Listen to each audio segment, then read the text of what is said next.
Hello बच्चों, हम लोग बेटा अर्थमेटिक का लेवल 1 पढ़ रहे हैं और आज लेवल 1 में हम अपने 12वें टॉपिक स्पीड टाइम डिस्टेंस के पार्ट 3 पर चर्चा करने वाले हैं। आप सभी बच्चों ने पार्ट 1 और पार्ट 2 का वीडियो अच्छी तरीके से देख लिया होगा। मैं आपको कहूंगा कि अगर आपको उन दोनों वीडियो में किसी भी प्रकार का कोई भी डाउट रह गया हो तो आप उन दोनों वीडियो को एक बार दोबारा से प्ले करके देखें ताकि आपको कोई भी डाउट ना रह जाए। आज हम पार्ट 3 का वीडियो शुरू करते हैं। हाँ तो बच्चों, अब जरा इन प्रश्नों को देखिएगा किस तरीके से हम एग्जाम में सॉल्व करेंगे। कहा गया है 3 कारें एक समान दूरी को क्रमशः तय करने में जो समय लेती हैं उसमें 2, 3, 4 का अनुपात है। तीनों कारों की चालों का अनुपात ज्ञात है। अच्छा बच्चों, यहीं पे एक जानकारी की बात ये बताना चाहता हूँ, कभी कभी सवालों में यहाँ पे एक दूरी दे देता है, जैसा कि उस अगले सवाल में दूरी दी गई। हो सकता है इस सवाल में भी आपसे कहते हैं 3 कारें 100 किलोमीटर की दूरी को तय करने में क्रमशः जो समय लेती है उसका अनुपात ये है, चारों का अनुपात ज्ञात है। इस दूरी से हमारे इस सवाल पे किसी भी प्रकार से कोई भी प्रभाव नहीं पड़ेगा। याद रखना है आपको, इस दूरी से हमारे इस सवाल पर किसी भी प्रकार से कोई प्रभाव नहीं पड़ेगा। आपको ये सवाल किस तरीके से लगाना है बच्चों, जरा गौर करिएगा। अगर दूरी समान कंडीशन में दी जाए तो आपको वहां करना क्या है वो जरा समझिएगा, क्योंकि इस सवाल में लगाने के लिए जो हम कॉन्सेप्ट इस्तेमाल करेंगे वो ये कॉन्सेप्ट है चाल का उल्टा समय, समय का उल्टा चाल, चाल का उल्टा समय, समय का उल्टा चाल। ठीक, लेकिन उसके लिए भी मैं आपको एक आसान ट्रिक बताऊंगा कि आपको उल्टा ना करना पड़े, नहीं तो आपको 1/2, 1/3, 1/4 करके लिखना पड़ेगा तो आपको टाइम लगेगा। तो मैं आपको एक डायरेक्ट तरीका बता दे रहा हूं। यहां पर आप लिख लीजिएगा टाइम का अनुपात जो भी दिया जाए 2:3:4, ये आपका अनुपात दिया है। आपसे बच्चों स्पीड का अनुपात पूछा है, मैं आपको तरीका बताता हूं। स्पीड पूछा है तो पहले इसे छुपा लो, 4 3 12, फिर इसे छुपा लो 4 दूनी 8 और एट लास्ट इसे छुपा लो 3 दूना 6। इसके बाद आप इसे जितना मैक्सिमम काट सकते हो काट दो। अगर सिंप्लीफाई करोगे तो ये बन जाएगा 6:4:3। ये हमारा बच्चों आंसर हो गया और ये हमारी चाल का अनुपात हो गया। तो किस तरीके से बच्चों इस सवाल को आप एग्जाम में लगाएंगे ये बात आपको अच्छी तरीके से समझ में आ गई होगी। अब जरा अगला सवाल बच्चों देखिएगा कि किस तरीके से हम लगाएंगे। बिल्कुल सेम फॉर्मेट पे ये भी सवाल है, बशर्ते यहाँ पे अंतर ये है कि यहाँ पे बच्चों हमसे चालों का अनुपात दिया गया है, इस बार समय का अनुपात पूछा गया है। तो पहले आप स्पीड का अनुपात लिख लीजिएगा कि स्पीड का अनुपात क्या दिया गया है, तो 1:2:3 दिया गया है। अब हमसे यहाँ पर बच्चों टाइम का अनुपात पूछा गया है कि टाइम का अनुपात क्या होगा। बड़े ही आराम से देखिएगा, फिर वही तरीका 2 3 6, 1 3 और 2 एकम 2। तो यहाँ पर बच्चों जो हमारा आंसर आएगा वो कितना आएगा 6 3 2। ये सिंप्लीफाई नहीं हो रहा है इसलिए यही आंसर हो जाएगा। तो किस तरीके से बच्चों हमें इन सवालों को एग्जाम में लगाना है ये दोनों ही बातें आपको समझ में आ जानी चाहिए। ठीक है बच्चों। हाँ तो बच्चों अब जरा इन दोनों सवालों को देखिएगा किस तरीके से करना है। जरा ध्यान दीजिएगा इन सवालों को किस प्रकार से हम लोग सॉल्व करेंगे, जरा देखिएगा।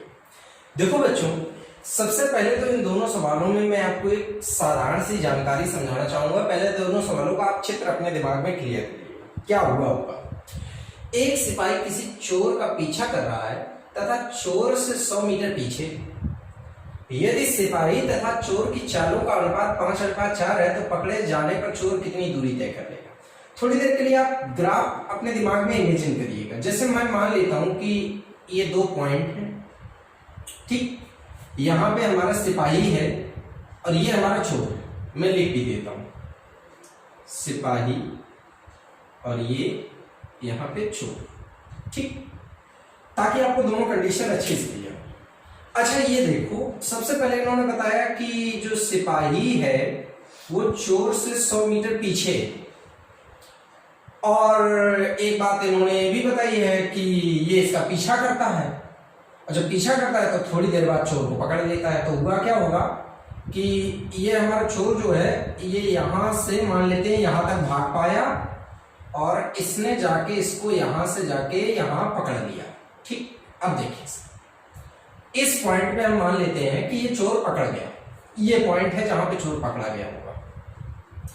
अब इस चीज को देखो मैं किस तरीके से आपको बताना चाहूंगा, जरा पहले पॉइंट समझिए। एक बात बताओ,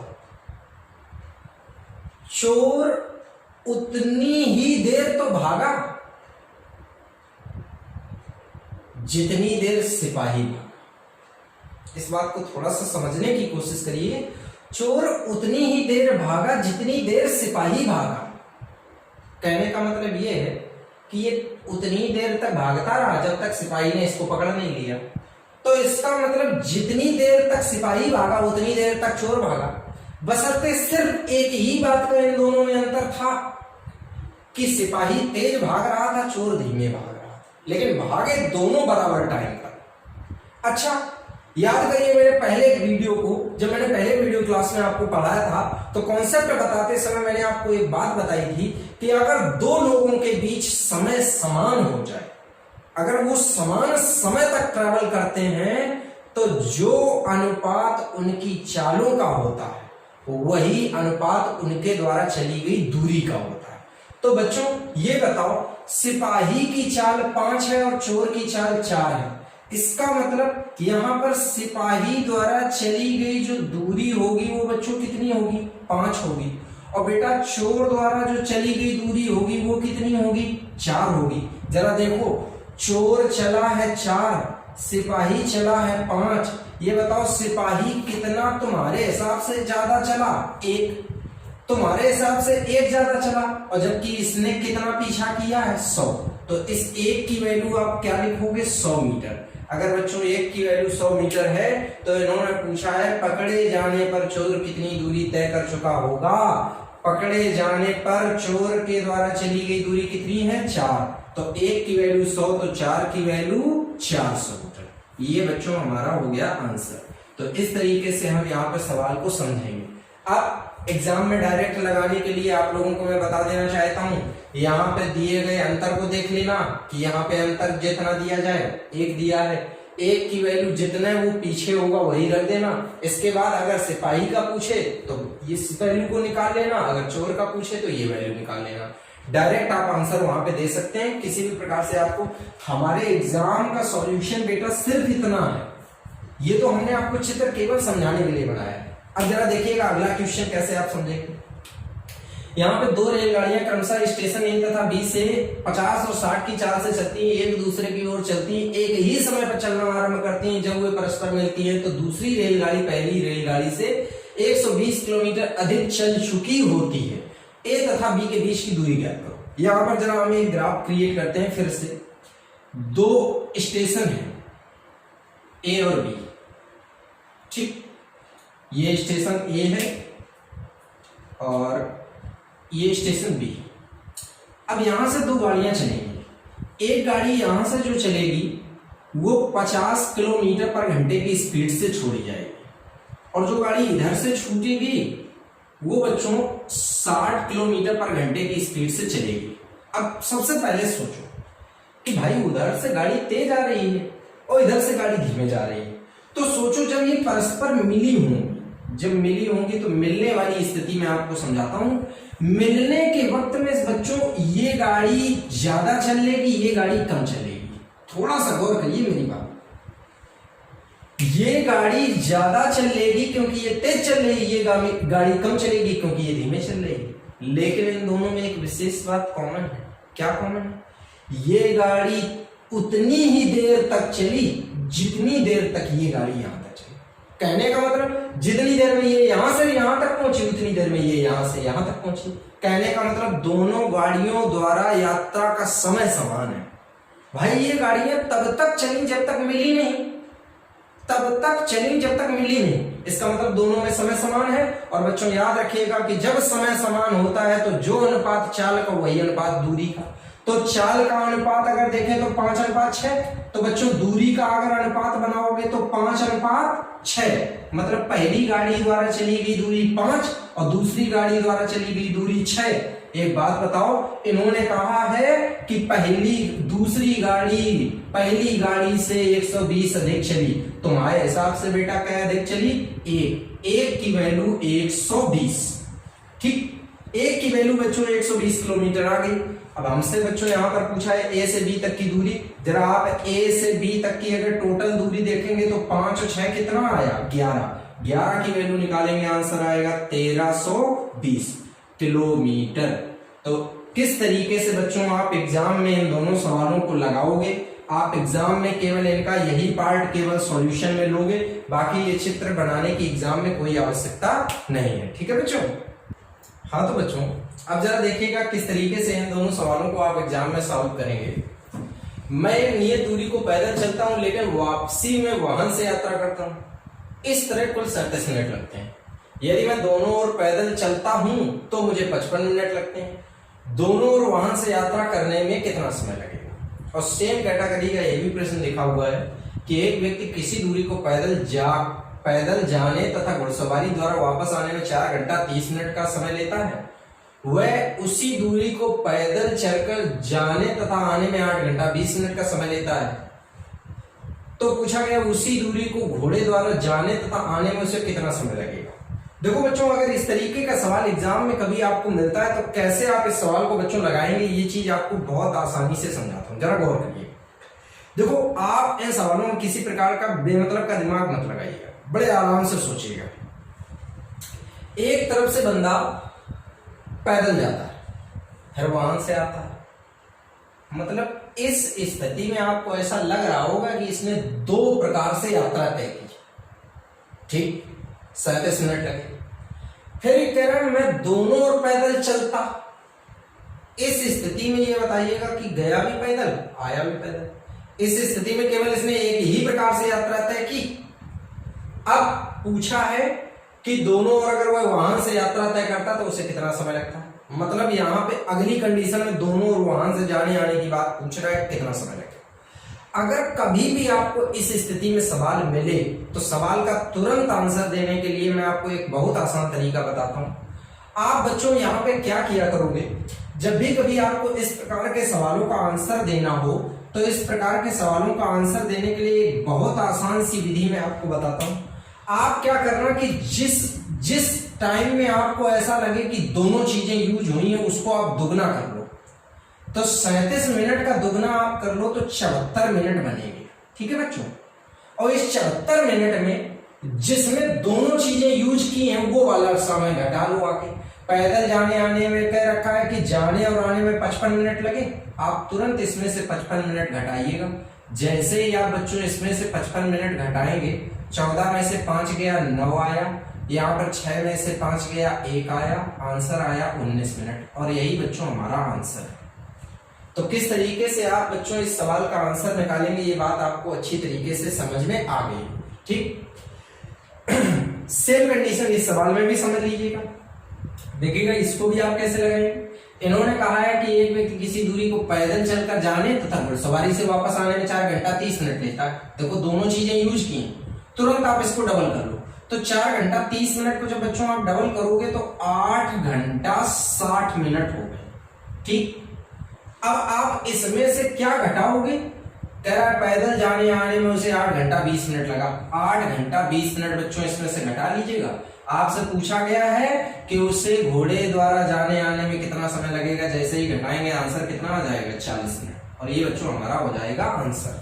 ठीक ये सवाल तो आप लोगों को कई बार समझ में आ जाता है, लेकिन कई बार बच्चों के दिमाग में जहन में एक प्रश्न बना रहता है कि हाँ कर लिया, लेकिन वही कैसे कर लिया ये।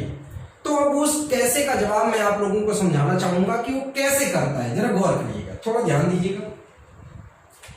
एक तरफ मैं मान लेता हूं कि एक तरफ ये पैदल गया है, तो पैदल को मैं यहां पे देखिएगा मैं समझा दे रहा हूं कि पैदल के लिए मैं बाई फुट और इसके लिए वाहन के लिए एक वैन का या कार का कोई भी सिंबल आप ले सकते हैं जो आपको उचित लगे उस समय वो ले सकते हैं। ठीक तो ये बताइएगा, ये गया पैदल गया वाहन से वापस आया 37 मिनट लगे।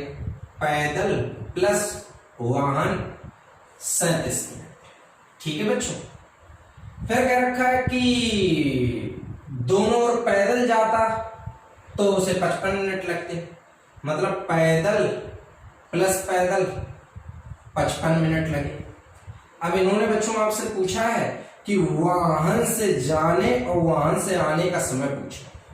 थोड़ा सा दिमाग लगाइएगा, देखिएगा कितने आराम से आपको चीजें मैं समझाता हूं। एक बात बताओ बच्चों, यहाँ पे गौर करने वाली बात यह है कि ये पैदल प्लस पैदल और वाहन प्लस वाहन की वैल्यू पूछी गई। जरा गौर करो, अगर मैं इस पूरी कंडीशन को 2 से गुणा कर दूं, थोड़ी देर के लिए इमेजिन करो 2 से गुणा कर दूं, तो देखो कंडीशन क्या बनेगी, जरा देख लें आप। इसको मैं ऐसे लिख सकता हूं ना, पैदल प्लस वाहन इक्वल टू 74 मिनट। देखो बच्चों, ये 2f है तो f प्लस f, 2v है तो v प्लस v। अब ये बताओ f प्लस f की वैल्यू यहाँ पे बच्चों क्या दी गई है, 55, और हमें बच्चों यहाँ पे ये वैल्यू हम रखेंगे 55, और v प्लस v की वैल्यू चाहिए, तो ये हम उधर ले जाएंगे। तो जैसे ही ले जाएंगे तो बच्चों 74 माइनस 55, और तुरंत बच्चों आपका आंसर सॉल्व होके कितना आ जाएगा, 19 मिनट। तो किस तरीके से यहाँ पे आप एग्जाम में सॉल्व करेंगे या इस चीज को आप माइंड में कैसे सेव करेंगे, ये बात आपको इस मेथड के माध्यम से आपको, मुझे उम्मीद है कि समझ में आ गई होगी कि कैसे ये सवाल लगाया गया है। ठीक है बच्चों, तो अब अगले सवाल की ओर हम लोग चलते हैं। हाँ तो बच्चों, अब जरा इस प्रश्न को देखिएगा किस तरीके से आप लगाएंगे, जरा गौर करिएगा। मोहन साइकिल पर 8 किलोमीटर पर घंटे की गति से जाता है। प्रत्येक 10 किलोमीटर की दूरी तय करने के बाद वह 20 मिनट आराम करता है। 40 किलोमीटर की दूरी तय कर कितनी देर में पार करेगा। देखिएगा, ये वैसे तो दोनों सेम प्रश्न है, लेकिन इस प्रश्न में मैं आपको पूरा ग्राफ सहित प्रश्न समझाऊंगा और उसको डायरेक्ट लगा दूंगा। जरा गौर करें, थोड़ा सा बच्चों गौर करो कि जैसे मैं मान लेता हूं कि ये 40 किलोमीटर की दूरी है,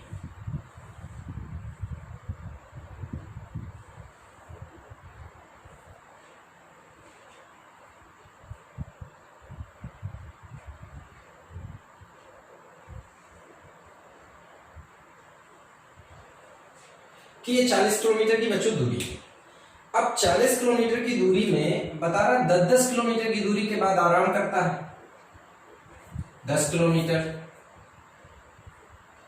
10 किलोमीटर 10 किलोमीटर 10 किलोमीटर। एक बात बताओ बच्चों, एक बार जब ये यहां से चला होगा तो आराम करने की कोई बात ही नहीं है। यहां से चला, जब यहां आया तो इसका पहला आराम एक जगह होगा, फिर यहां से चला यहां पे पहुंचा तो इसका दूसरा आराम, ठीक, यहां से चला यहां पे पहुंचा, ये इसका तीसरा आराम। लेकिन जब यहां से चलकर ये यहां पहुंचेगा तो यहां आराम करने की बात ही खत्म हो गई। यहां तो ये पहुंच गया, इसके बाद तो फिर आराम ही आराम है, इसके बाद तो चलने की कोई नौबत ही नहीं आई। तो यहां वाले अंतराल को हम आराम में काउंट नहीं करेंगे। जैसे कि कई बार बच्चों से गलती क्या हो जाती है कि वो देखते हैं 10 किलोमीटर में, देखा कि 10 किलोमीटर के अंतराल हैं, 40 किलोमीटर में उन्होंने कहा 4 अंतराल, तो तुरंत क्या करते हैं 4 अंतराल में 20-20 मिनट का आराम करवा देते हैं। वैसे ही सवाल तुरंत गलत हो जाता है। तो ये सावधानी रखना कि जैसे आप 40 किलोमीटर में 10-10 किलोमीटर के अगर अंतराल बनाओगे तो अंतराल तो 4 आएंगे, लेकिन बच्चों आराम वो केवल 3 बार करेगा। अगर 5 अंतराल आते तो आराम कितने बार करता, 4 बार करता। तो इस तरीके से आपको सवाल लगाना है, जरा गौर करिए। अब ये तो अंतराल की कहानी हो गई। तो अंतराल में देखो 20 मिनट 20 मिनट 20 मिनट, अगर देखो तो 20 मिनट के हिसाब से 3 बार उसने आराम किया तो 60 मिनट। कहने का मतलब इसे कह सकते हो 1 घंटा तो इसने केवल आराम में बिता दिया। अब दूसरा देखो, 40 किलोमीटर की दूरी ये आदमी 8 की चाल से तय कर रहा है, तो 8 की चाल से अगर तय करेगा तो 8 पंचे 40 मतलब 5 घंटे तो यहाँ लगे, 5 घंटे ये लगे, 1 घंटे आराम वाला देख लो, तो यात्रा तय करने में से कुल मिला के घंटे कितने लगे, 6 घंटे लगे। तो किस तरीके से बच्चों इस सवाल को आप लगाएंगे, ये बात आपको इस सवाल में अच्छी तरीके से समझ गए होंगे। अब जरा देखिएगा अगला सवाल क्या है, जरा गौर करिएगा। इन्होंने कहा एक व्यक्ति 50 किलोमीटर की दूरी अपने साइकिल पर तय करना चाहता है। वह 12.5 किलोमीटर पर घंटे की गति से चलता है। प्रत्येक 12.5 किलोमीटर के बाद वह 30 मिनट का विश्राम करता है। बेटा अगर हम 12.5 को देखते हैं तो 12.5 एकम 12.5, 12.5 दूनी 25, 12.5 या 37, 12.5 चौको 50। कहने का मतलब 4 अंतराल फिर आए, लेकिन 4 अंतराल में बच्चों यहां पर आराम वो करेगा केवल कै बार, 3 बार, और हर बार 30 मिनट का समय लेता है। 30 मिनट का समय मतलब यहाँ पे 90 मिनट बने, या कह सकते हैं 1.5 घंटा। 1.5 घंटे का समय यहां लगा, ठीक। इन्होंने कहा है कि तथा 12.5 की चाल से वो चलता है, तो 50 किलोमीटर की दूरी अगर कोई 12.5 किलोमीटर पर घंटे की गति से तय करेगा बेटा, तो यहां पर उसे यात्रा तय करने में 4 घंटे लगेंगे। 4 घंटे ये लगे, 1.5 घंटे बेटा ये लगे, यात्रा तय करने में कुल समय लगा 5.5 घंटे। तो किस तरीके से बच्चों आप इन दोनों सवालों को सॉल्व करोगे एग्जाम में, ये सवाल आपको अच्छी तरीके से समझ में आ गए होंगे और ये आपके एग्जाम के लिए बहुत इंपॉर्टेंट भी है। ठीक है बच्चों?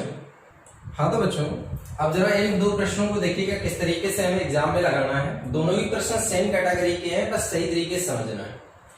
एक बस बिना रुके किसी यात्रा को 64 किलोमीटर पर घंटे की औसत चाल से तय करती है, किंतु यदि बस द्वारा यात्रियों को चढ़ाने तथा उतारने के समय को शामिल कर लें तो बस की औसत चाल 48 किलोमीटर पर घंटा हो जाती है। बस प्रति घंटा औसतन कितना रुके? देखो इस सवाल को समझाने के लिए सबसे पहले तो हम आपको एक छोटा सा फैक्ट याद दिलाना चाहेंगे ताकि आपको ये चीज अच्छे से क्लियर हो जाए। एक बात बताओ बेटा, जैसे मान लो सपोज कोई बस कानपुर से दिल्ली के बीच में ट्रेवल करती है। सपोज कर लो, थोड़ी देर के लिए मान लो कि कोई बस कानपुर से दिल्ली के लिए ट्रेवल करती है। अब ये एक बात सोचो बच्चों, एक बात बताओ, बस चाहे रुकते हुए जाए, चाहे बस बिल्कुल सीधे कानपुर से छूटे और दिल्ली रुके जाके, दोनों ही स्थितियों में बस द्वारा चली गई दूरी समान रहेगी। अरे भाई रुकते हुए बस जाएगी तो केवल समय परिवर्तित होगा, उसकी दूरी फिर भी नहीं बदलेगी। तो याद रखिएगा कि गाड़ी चाहे रुकते हुए चले चाहे बिना रुके चले, दोनों ही केस में दूरी समान रहेगी। और याद रखिएगा कि जब जब दूरी समान रहती है मतलब दूरी स्थिर रहती है तो चाल का उल्टा समय, समय का उल्टा चाल, चाल का उल्टा समय, समय का उल्टा चाल। अब देखिए अब हम सवाल कैसे लगाएंगे। बस बिना रुके 64 किलोमीटर पर घंटे की चाल से जाती है, लेकिन जब रुकती है तो 48 चाल हो जाती है। ठीक, गौर करिए, अगर हम देखें तो इसका अनुपात बनाए तो 16 चौको 64, 16 तिया 48, मतलब चाल का अनुपात बच्चों 4:3 है। तो ये बताओ टाइम का अनुपात यहाँ पे क्या बना, 3:4। अब देखो जरा गौर करो, बस बिना रुके समय कितना लेती है, 3, और जब बस रुकते हुए चलती है तो समय कितना लेती है, 4। एक बात बताओ बच्चों, बिना रुके गाड़ी 3 समय में पहुंच गई और रुकते हुए गाड़ी को 4 समय लगा, तो गाड़ी रुकी कितना, 1। अब गौर करिए, ये 1 घंटा जो गाड़ी रुकी है वो कितने घंटे के अंदर रुकी है, 4 घंटे के, तो 1/4। ठीक, अब ये आंसर 1/4 घंटे में आया है। ठीक, इसको मिनट में बदलने के लिए किससे गुणा, 60 से गुणा। तो जैसे ही आप 60 से गुणा करोगे तो 4 से काटोगे तो आएगा 15। इसका मतलब बस हमारी 15 मिनट हर घंटे में रुकती है। तो किस तरीके से आप बच्चों इस सवाल को सॉल्व करोगे, ये बात आपको अच्छी तरीके से समझ में आ गई होगी। अब इसी सवाल को कभी कभी इस तरीके से भी लिख देता है एग्जाम में, विश्रामों को छोड़कर एक बस की गति 54 है और विश्रामों सहित बस की गति 45 है, प्रत्येक 1 घंटे में बस कितना समय विश्राम करती है। तो इसको भी लगाने के लिए तरीका यही है, 54 बिना विश्राम के गति है और विश्राम के साथ गति कितनी है, 45। काट लो, 9 से 9 छक्का 54, 9 पना 45। मतलब बच्चों यहाँ पर चाल का अनुपात 6:5 आया। एक बात बताइए, यहाँ पर टाइम का अनुपात 5 कितना बना, 6। इसका मतलब जब बस रुकती नहीं है तो 5 समय लेती है और रुकने में 6 समय लेती है। तो बस रुकी कितना, 1 रुकी, और 1 रुकी कितने में, 6 में। तो 1 रुकी 6 में, तो 1/6 घंटा रुकी, मतलब 60 से गुणा करो तो हमारी बस 10 मिनट प्रत्येक घंटे में रुकती है। तो किस तरीके से आप बच्चों इन सवालों को एग्जाम में लगाओगे, ये चीजें आपको अच्छी तरीके से इन दोनों सवालों में ही क्लियर हो गई होंगी। ठीक है बच्चों।